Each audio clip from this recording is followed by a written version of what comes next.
Hello everyone. Today we will discuss about the phylum Chordata in details. In our previous lecture we have already studied that the phylum Chordata is divided into three subphylum, that is Urochordata, Cephalochordata and Vertebrata.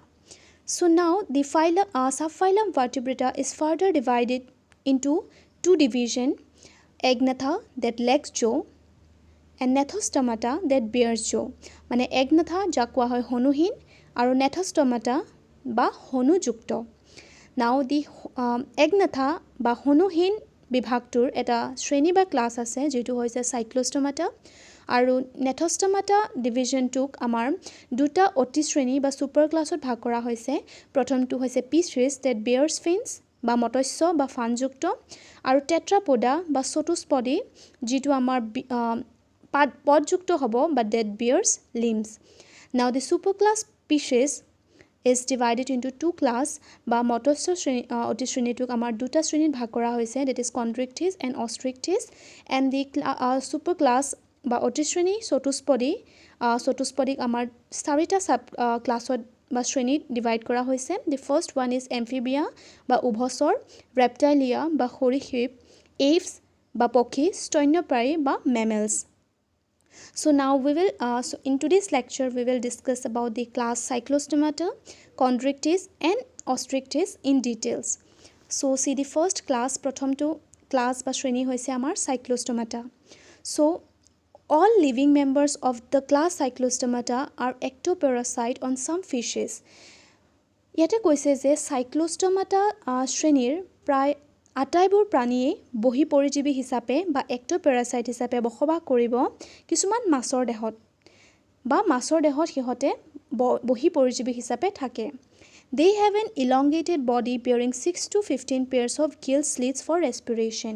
ইয়াতে কৈছে যে ইহঁতৰ দীঘলীয়া আকৃতিৰ দেহটোত 6 পৰা 15 জোৰ গিল স্লিটস বা ক্লুমৰন্ধ্ৰ আৰু শ্বসন কাৰ্যৰ বাবে থাকে.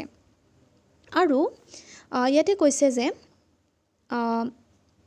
Cyclostomes have a sucking and circular mouth without jaws আৰু ইহঁতৰ গোলাকাৰ আৰু হনুহীন মুখ আছে. Their body is devoid of scale and paired fins. ইয়াতে কৈছে যে দেহটোত বাকলি আৰু যুগ্ম ফান নাথাকে. Cranium and vertebral column are cartilaginous আৰু কৰোটি আৰু মেৰুদণ্ডডাল আমাৰ উপাস্থিৰে গঠিত বা cartilaginous হয়. Circulation is of closed type আৰু যেটো সংবহন তন্ত্ৰ থাকিব হেতু ৰুদ্ধ প্ৰকৃতিৰ বা closed type হ'ব. Cyclostomes are marines but migrate for spawning to fresh water আৰু cyclostome বোৰ সাগৰীয় হয় কিন্তু কণী পাৰিবলৈ fresh water বা নিৰ্মল প্ৰাণীলৈ সিহঁতে আগমন কৰে. After spawning within a few days they die আৰু কণী পৰা হোৱাৰ কিছুদিনৰ পিছতে সিহঁতবোৰ মৰি যায়. Their larvae after metamorphosis return to the ocean আৰু পোৱালিবোৰ ৰূপান্তৰণৰ পিছতহে সাগৰলৈ উভতি যায়গৈ. Class Cyclostomata examples বা উদাহৰণবোৰ ইয়াত দিছে, that is Petromyzon or lamprey and Myxine or hagfish. So ইয়াতে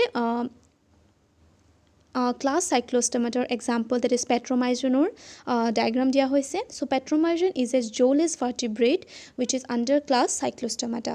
So our next class বা আমাৰ দ্বিতীয়টো শ্ৰেণী হৈছে our second class is Chondrichthyes. So শ্ৰেণী Chondrichthyesor, they are marine animals with streamlined body and have cartilaginous endoskeleton. ইয়াতে কৈছে যে they are marine animals মানে সিহঁতবোৰ সাগৰীয় হ'ব with streamlined body আৰু দেহটো মাকু আকৃতিৰ হ'ব. They have cartilaginous endoskeleton আৰু সিহঁতৰ কংকাল তন্ত্ৰটো কিছুমান উপাস্থিৰে গঠিত হ'ব. Mouth is located ventrally. ইয়াতে কৈছে যে সিহঁতৰ মুখখন অংকীয় ফালে অৱস্থিত আৰু notochord is persistent throughout life আৰু পৃষ্ঠ ৰজ্জু বা notochord গোটেই জীৱন জুৰি থাকে. Gill slits are separate and without upper clamp.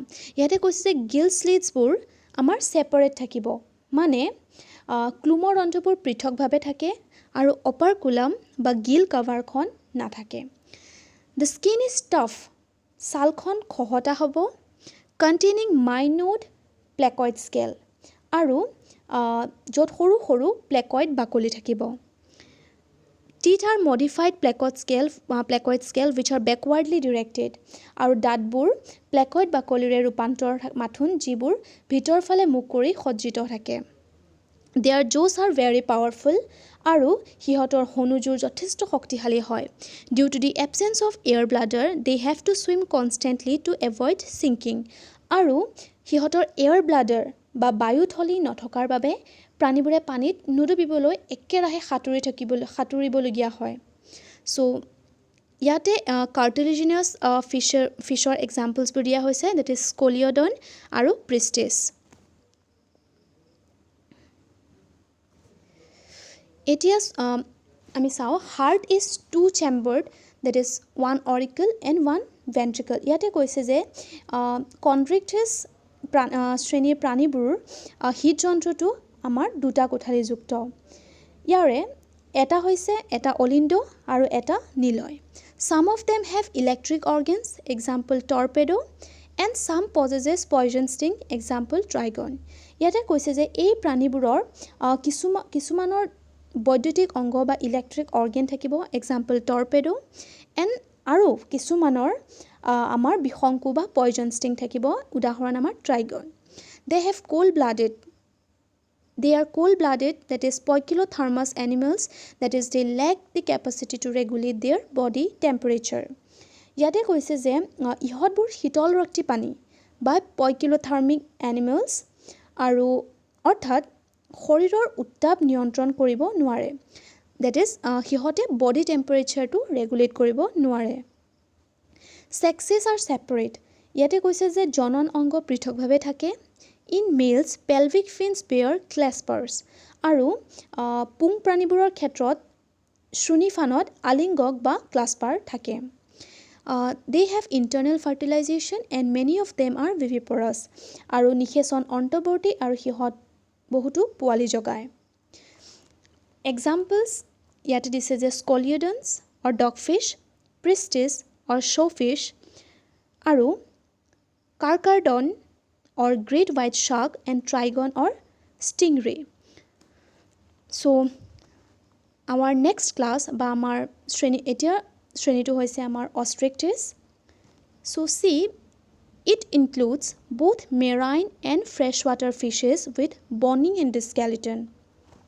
ইহঁতৰ Ostrictis যিটো শ্ৰেণী আছে সিহঁত সাগৰীয় হয় বা মেৰাইন আৰু নিৰ্মল দুয়োবিধ পানীতে বসবাস কৰিব পাৰে। মানে হৈছে এই শ্ৰেণীটোৰ প্ৰাণীবোৰ সাগৰীয় আৰু নিৰ্মল দুয়োবিধ পানীতে বসবাস কৰে। Their body is streamlined আৰু ইয়াতে কৈছে যে সিহঁতৰ বডিটো আমাৰ হ'ব streamlined বা মাকু আকৃতিৰ। Mouth is mostly terminal. They have four ইয়াতে কৈছে যে বনি এণ্ড স্কেলেটন থাকে সিহঁতৰ। Ostrictis প্ৰাণীবোৰ বনি এণ্ড স্কেলেটন থাকিব, মানে ইহঁতৰ অন্তঃকংকালতন্ত্ৰ হাড়ৰ দ্বাৰা তৈয়াৰী হয়। আৰু ইয়াতে আমি আগতো পাইছোঁ যে Ostrictis প্ৰাণীবোৰৰ বডি ষ্ট্ৰীমলাইন হয় বা মাকু আকৃতিৰ হয় আৰু মাউথ টাৰ্মিনেল হয়, মানে সিহঁতৰ মুখখন অংকীয় ফালে অৱস্থিত হ'ব। And they have 4 pairs of gills which are covered by an operculum on each side. আৰু ইয়াতে কৈছে যে সিহঁতৰ 4 pairs of gills থাকিব, মানে ইহঁতৰ 4যোৰ জলক্লুম বা ফুল থাকিব, যিবোৰক এখন ঢাকনি বা অপাৰকুলাম বুলি যাক কোৱা হয় দুই দিশে আৱৰি থাকিব। On each side, skin is covered with cycloid or tenoid scale. আৰু ছালখন সাইক্লয়েড বা টিনয়েড বাকলিৰে আবৃত হৈ থাকে। Skin is covered with cycloid and tenoid scales and air bladder is present which regulates buoyancy. ইয়াতে কৈছে যে ইহঁতৰ বায়ুথলী থাকে আৰু যিয়ে প্লাবিতা নিয়ন্ত্ৰক হিচাপে কাম কৰিব। Heart is two-chambered one auricle and one ventricle. So ostrictus প্ৰাণীবোৰৰ ক্ষেত্ৰতো হৃদযন্ত্ৰ দুটা কোঠালিযুক্ত হয়, এটা অলিন্দ আৰু এটা নিলয় বা ventricle. They are cold-blooded animals. ইহঁতবোৰ শীতল ৰক্তি প্ৰাণী. Sexes are separate. জনন অংগ পৃথক হয়. Fertilization is usually external. নিষেচন আমাৰ বহিভাৱে হ'ব. They are mostly oviparous and development is direct. ইয়াতে কৈছে যে এইবোৰ মুখ্যত ডিম্বজ প্ৰাণী আৰু ইহঁতৰ বিকাশ প্ৰত্যক্ষভাৱে বা ডাইৰেক্ট হয়. ইয়াতে উদাহৰণ বা এক্সাম্পলছ দিছে. সাগৰীয় প্ৰাণীবোৰৰ ভিতৰত আমাৰ আহিব exocetus or our flying fish, then hippocampus, that is seahorse, আৰু ফ্ৰেছ ৱাটাৰ ক্ষেত্ৰত বা নিৰ্মল প্ৰাণীৰ ক্ষেত্ৰত লেবিঅ' that is ৰহু বা ৰৌ মাছ, দেন কাটলা বা ভকুৱা মাছ, ক্লেৰিয়াছ অৰ মাগুৰ বা মাগুৰ মাছ, আৰু একুৰিয়ামৰ ক্ষেত্ৰত আমাৰ আছে betta or fighting fish and our pterophyllum বা এঞ্জেল ফিছ.